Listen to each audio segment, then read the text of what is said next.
మరి జీవితం సాఫీగా సాగాలంటే మిగిలిన 5 లక్షణాలు కూడా విందామా మనం ఆచరించాల్సినవి. ఆరోది థ్యాంక్స్. ఈ పదాన్ని మనం తరచుగా అనాల్సినటువంటి 6 అక్షరాలు, అది కృతజ్ఞతలు.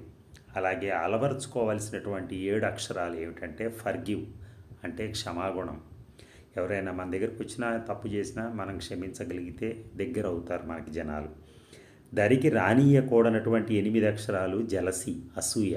ఒకళ్ళ మీద అసూయ ఉండకూడదు.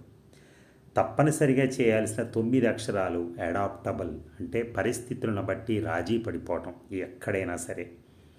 అలాగే అందరితో అవసరమయ్యే 10 అక్షరాలు అండర్స్టాండ్, అర్థం చేసుకోవటం. ఎవరినైనా అర్థం చేసుకుంటే చాలు అన్ని సమస్యలు సెటిల్ అయిపోతాయి. అలాగే సమస్యలకి సర్దుబాటు. ఈ సర్దుబాటు అనేది పక్కాగా మనం అలవాటు చేసుకోవాలి, ఎందుకంటే ఎక్కడైనా మనం బతికేస్తాం. Thank you very much.